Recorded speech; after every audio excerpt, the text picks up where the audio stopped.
Well, Good good morning. morning. How are you? Very good. How are you doing? I'm doing good. I'm surviving the heat. Oh, how's Vegas heat though? Is it It's in the ridiculous. hundred? I think they said today it should get up to somewhere between 112 and 115. So, cruel and unusual punishment. Yeah, I'm heading out there at the end of the month, so Oh I my know it's goodness. hot. So, you're definitely coming during the heat. Right. But this year that I was here, I feel like it's unfair that it decided to be hotter than usual because normally June is the best time to be here. May and June were just beautiful the first year I moved here, or maybe that was just the fantasy. The first year it seemed perfect. Right. June is still considered like spring, right? August is we're in the midsummer, so it's Exactly. really hot. Yeah. Yes. Oh, but big news here. The Mirage Hotel is closing today. And so they had I guess about a week where they had to get rid of about $1.6 million. And I was talking to a friend of mine because I knew she had to have gone. I'm not really, big on the casinos. And she says, oh my goodness, it was ridiculous. People were lined up waiting for machines and all, from early in the morning. The contest, I guess, began at like 3 in the afternoon. Wow. Are they closing permanently? Yes, they're going to be, I think they're going to demo the property for another purpose. I think they're building either the NBA stadium or something else there. I don't remember which one of the properties, or is that Tropicana? Anyway, two properties are being closed and being repurposed for other uses. And I think that Mirage is one of those. There's a lot of competitions out there because people like to stay in a newer hotel and beautiful hotels. All those whole hotel needs to be updated. Otherwise, people are not gonna spend the money there, right?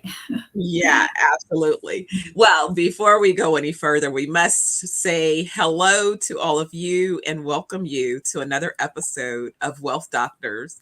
I'm Dr. Stephanie Ardrey, and with me is Dr. Andrea Le, and we're so happy to see you.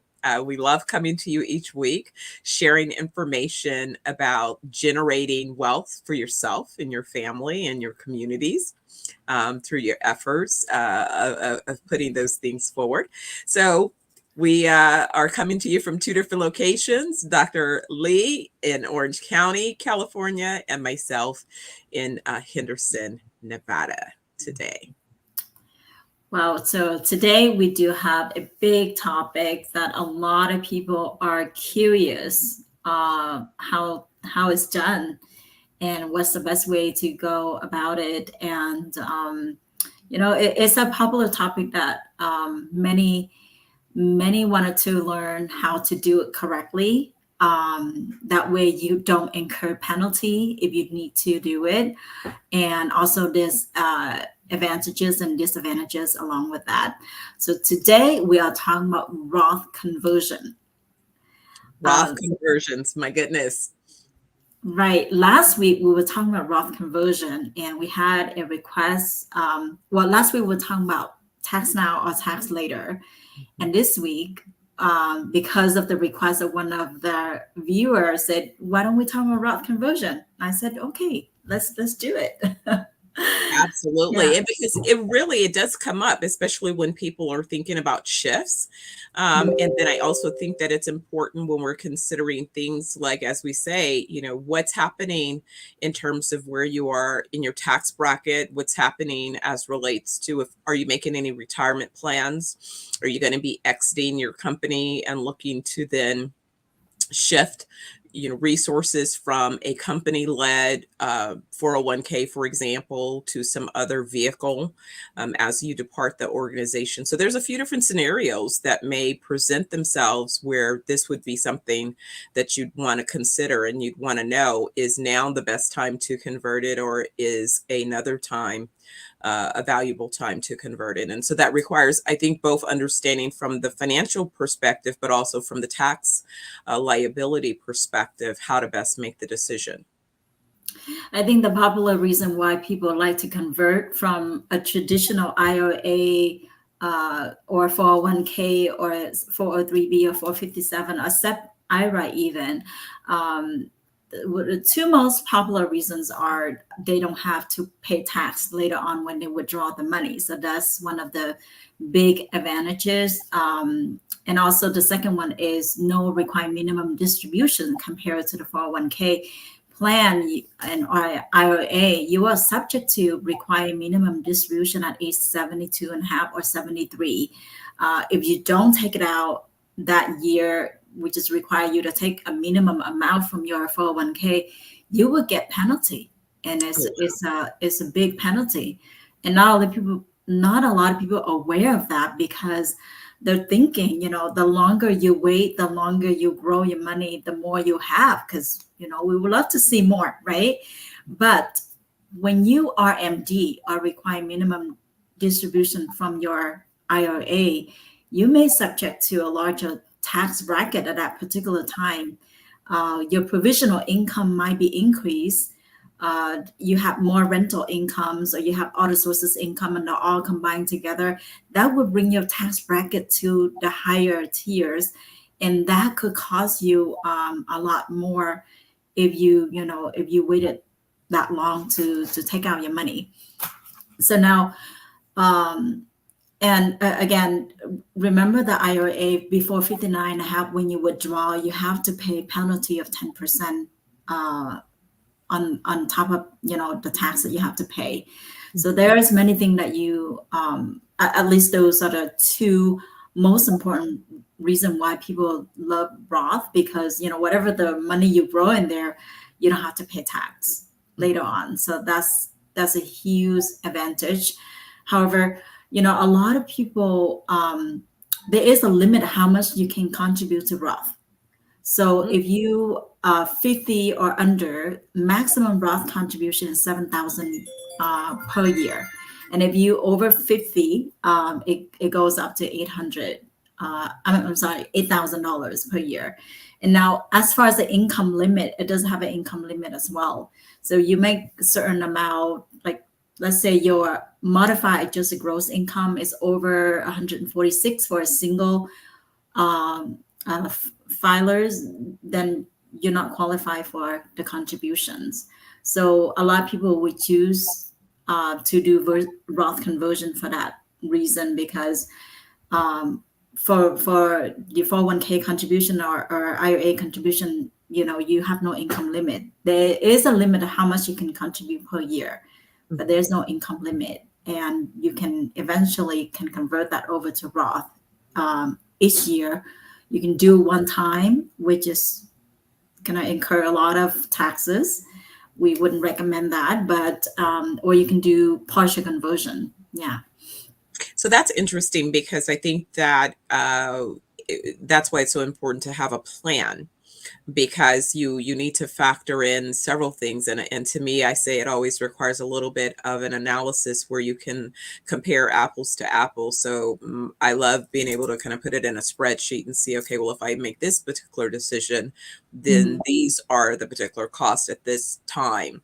If I do a partial, or if there are other investment ideas. I mean, I've been talking to people that are looking at exiting an organization, for example, and then wanting to manage their retirement plans themselves. So converting into a self-directed IRA and that process and what that looks like. But as you mentioned, the benefits of not necessarily just making one decision, a partial conversion into some diversified strategies, but you'd want to know what those strategies are before you start making those decisions, so that you could further really evaluate, what the potential outcomes would be from each of those decisions, and at what time in the future are there kind of consequences, or are those time horizons or financial limits, or any of those variables that can impact the decisions that you're attempting to make. Right. The process how to do it is very simple. How to convert from a traditional account, IRA or 401k, into Roth. You basically just transfer the amount from the traditional IRA or 401k, given that you have left the company. Usually, if you are working as your current company right now with a 401k plan, they will not allow you to do that. But if you over 59 and a half, sometimes they allow you to roll over if you have certain amount, but different companies may have different rules apply. So you want to check with your company for how and when you can convert. Now you only pay tax on the amount that you convert. So let's say you have 100,000, and for that particular tax year, you can go up. Say your income is 70,000, for example. Now, for a marginal tax rate of 12%, your income can go up to 94,300 for a married joint filing. So then, for that particular year, you may choose to convert 20,000 instead of a whole 100,000, because that would bring you to a higher tax bracket. So 20,000 will still keep you under 12% marginal tax rate, and that convert, and you only pay tax on that amount only, the 20,000 that you convert over. Another thing that you consider is the tax implication when you convert. And the people mostly like the tax-free growth, right? Compounding over the years and have the ability to take it out when you need. Another thing that you may want to also consider is the time horizon. Like when you convert over to the Roth account, you may have to wait for 5 years or until 59 and a half, and that you can even touch the account. So at least 5 years into the account. So let's say if you're 65 and you want to convert it over and you need the money right away, you may not have access to money right away. You may have to wait for 5 years before you touch that Roth account. Timing consideration, you can do full amounts or partial, and depends on where you are, what age. There is no age limit or income limit to do the Roth conversion. If you have a past 401k or a current IRA, you can do that. You can convert part of it, but keep in mind the amount of tax you have to pay for that particular year. So typically when you're changing, you're basically just changing the structure and how the accounts are held, but it doesn't necessarily mean that what your holdings include. So the diversification of your portfolio has to change, right? You could still kind of continue on, but you're just basically doing it through a different instrument. You would have to create a Roth account and then transfer from traditional account to the Roth account. Once you're in the Roth account, of course, how you diversify your portfolio depends on your knowledge how to invest. Or you can have a particular financial institution that monitor your investment, or you do it yourself. Now, a lot of people will invest into mutual funds or index funds. It's more diversified and less chance to lose money instead of individual stocks if you don't know how to invest. But within that, yes, you can diversify it out just so you can reduce your risk. Yeah, the point I was getting at is that I think it's so important for people. I keep using the word planning, but it really is important to think through the scenarios and just kind of consider, your age. If you have a spouse, the age of your spouse. If you have children, the age of your children. If you have parents, the age of your parents. If you have other folks that might be dependent upon you, that might influence any part of your journey, check in on yourself. What is your wellness ability? How healthy are you? Have you been stressing yourself? And sometimes we kick these things down the line, but they really are important. And you want to be able to make a decision from a level of being able to be informed, as opposed to making a decision under time constraints, because sometimes those decisions are the decisions that are lacking, just because you didn't have enough window to rigorously evaluate your other possibilities. And so I think that that's the part that's so important, is being able to spend time working through a few different scenarios. Yes, absolutely assess and see if you decide to do it. Maybe you can consult with your tax professional to see where you are in that particular year for the tax bracket, just so you don't have to pay a lot more tax than you have to. How does the Roth conversion works? So there are about 3 ways that you can do this. One is a direct rollover. Now, if you left your company, the previous company left your job, and you leave your 401k behind. Now, you can convert that over to a Roth account by having your plan administrator send that money directly to your new account. So they can do that. That's one way. Another way is it's called trustee to trustee transfer, meaning financial institution. So let's say you have Fidelity right now in the 401k in Fidelity or IRA in Fidelity. Now you open a Roth account in Vanguard. You can have that account from Fidelity to directly transfer that money over to your Roth in Vanguard. That I think that would be the safest way to do it, because you're not even touching the money. You only have to pay tax on the amount that you convert. So ensure that you're not paying any penalty. Now, the third way of doing it's called 60 days rollover, meaning a financial institution or your former employer administration, what they do, they cut you a check. They send it to you to your home. You have 60 days to deposit that check. You can deposit a whole or part of it. You have 60 days to deposit that check and transfer that amount to the new institution. If you don't do it within 60 days, there is a potential of penalty occur with that too. So the safest way is trustee to trustee transfer if you decided to do it.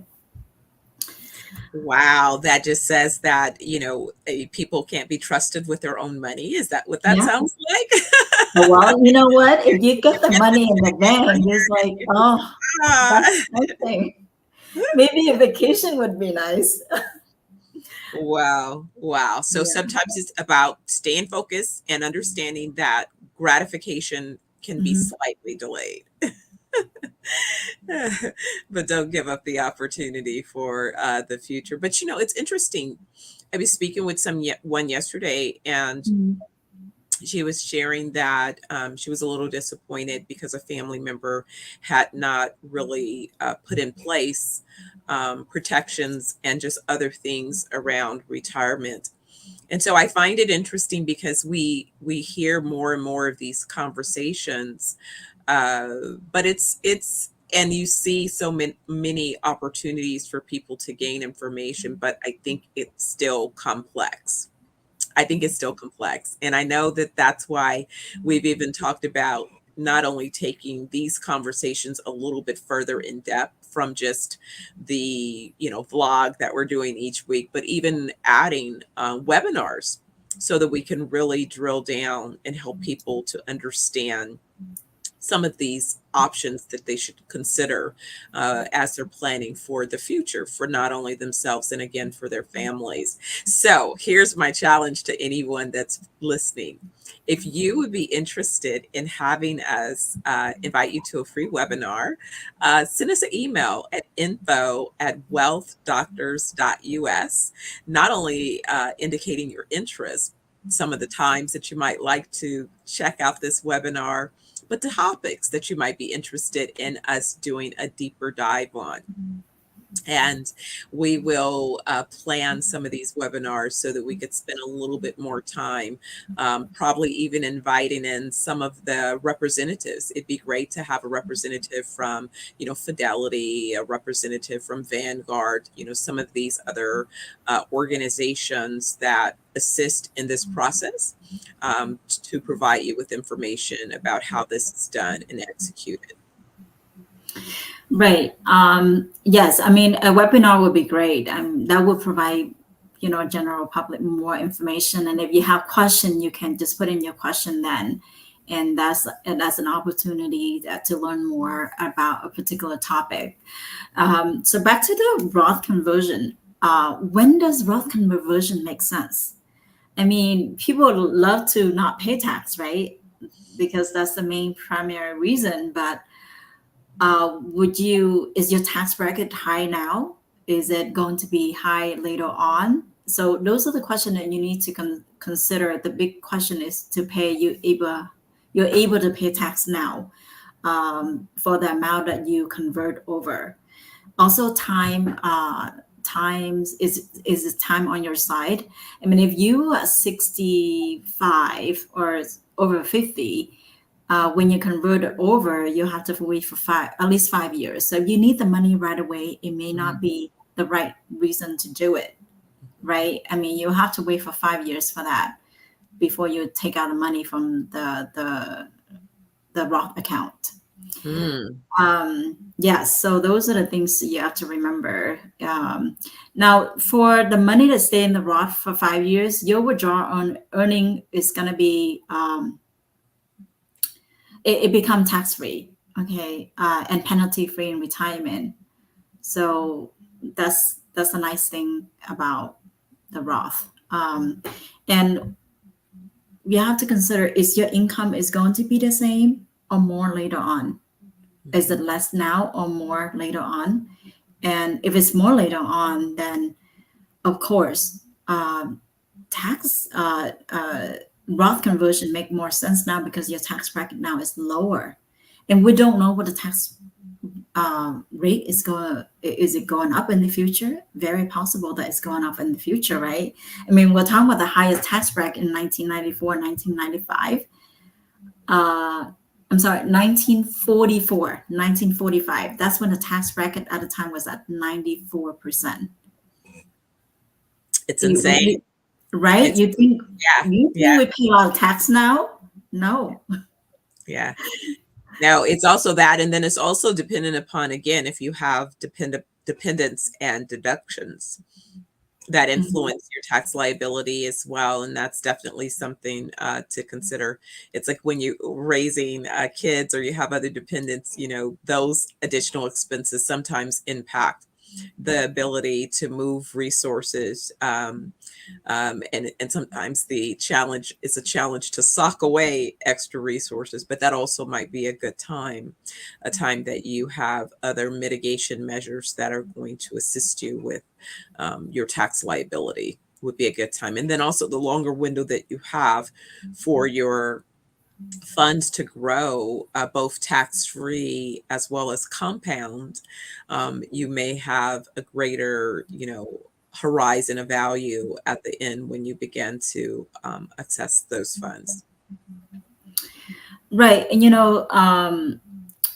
all of these questions that you have to take into consideration if you decided to convert it over your tax bracket, your time horizon. Are you making more now or more later? Do you have what kind of deduction that you have right now, and what kind of deduction you anticipate to have in the future? Especially now when we're working, we have kids, we have mortgage. You have a lot of deductions, so that will bring down your tax bracket. And so, therefore, converting over might make a lot more sense now to save that amount into a vehicle that grow tax-free and compounding interest for you tax-free later on in the future. And that's the reason why people love the Roth account, because it grows tax-free and compounding tax-free and no RMD. So, but the one thing that people haven't considered, especially if you are, you're well-versed with the stock market, you know how to invest, it's no problem for those people. But for people that have no idea how to invest and no knowledge how to diversify, how to keep the account or how to monitor the account to make sure you gain each year and avoid the market loss, then, you may want to involve some financial professional to help you with that process and as far as diversification, because even though that you compounding interest and you're not paying tax later on, but if your account is not growing, then that's or at least beating the inflation, right? The inflation rate. So I was talking to a friend yesterday, and she was mentioned she invests into stock, but not really knowing how. And eventually her account, I mean, it was at 100,000. She lost like 80,000 and she didn't even know how. And, that 80,000 is a huge amount that you can save and grow with, a strategy that grow conservatively. Okay, so also, what do you need? What do you need to know before convert? So I think with Fidelity, they have a deadline of December 31st for that particular tax year to convert over. So that the deadline is 4 p.m. Eastern Standard Time. You convert it over for that particular tax year. Okay. Okay. Yeah. So if you plan to convert, talk to your tax professionals or financial planner that can help you with this process, or you can do it yourself. You know how to do it. This is a simple process. Yeah. And also, if you at near retirement, not at age 73, when you're required to take a required minimum distributions, you want to take the distribution first before you convert over. That way, when you convert it over, you don't have to take it out. Yeah. Another thing, the Roth conversion make a lot more sense. We mentioned earlier is if you think that you're going to pay more tax in the future, right? Absolutely. Yeah. You don't know. Yeah. Yeah. And I'm also thinking about, especially people that retire and then decide to pursue another career as well. And I could see several of those scenarios that happen. A lot of times people will retire, maybe they get a package for early retirement, so they exit the organization, but then they re-engage either with the same organization or with other organizations. They launch a consultancy, for example, oftentimes. And I could see then, that conversion basically creating two opportunities: one, to go ahead and transfer those funds, but two, to mitigate whatever the tax liabilities are at that point, but also three, as leverage with building out the next organization, and also saying that, hey, I'm not going to need the resources for the 5 years, especially if I have another stream of income that I'm going to be able to rely upon. But then also the potential opportunity, now that I have this vehicle available, being able to also, from this new stream of income, put money into this now new source that's going to allow for both compounding and tax-free growth. I could just see so many upsides from that type of strategy being available. Right. I mean, there's different ways that we can do this. One of the questions a lot of people ask when they do conversion is, how much tax do you pay on your Roth conversion? Now, how much taxes really depend on your tax bracket, period. So you want to keep that tax bracket marginal rate under, under, like, let's say if you're within the 12% and you want to keep that amount under 12%. Or if you at the 22% bracket, then, keep that under, even $1 over, you still have to pay tax on that marginal rate. So it's all depend on the tax bracket you're at the time when you file your tax. And another question is, people ask is, how do I avoid taxes on Roth conversion? That's a huge question. Like, they want to avoid taxes, right? Well, you may not be able to avoid tax, when you convert, but you can reduce tax. You can reduce tax. Yeah. Right. The tax burden, like, stay within your marginal rate and having more tax reduction during the working years when you have kids and mortgage and all of that. So you can reduce your tax bracket in that particular year. Now, people are always talking about Roth conversion. They are really intrigued how to do it. But there is another plan. It's called Super Roth, or Roth alternative. And that will allow you to convert also access the money tax free at retirement.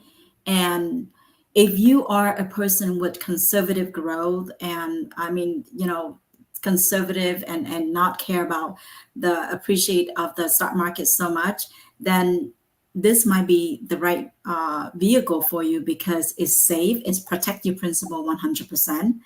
And if the market go up, you'll gain some, but of course it's not going to be a high amount, but it's safe. Safety is the main primary reason here why people do Roth alternative, to keep the money into that particular vehicle so that they can protect the principal 100%, and also grow that money compounding over the years. We're talking about if you grow conservatively, maybe about 8% per year, right?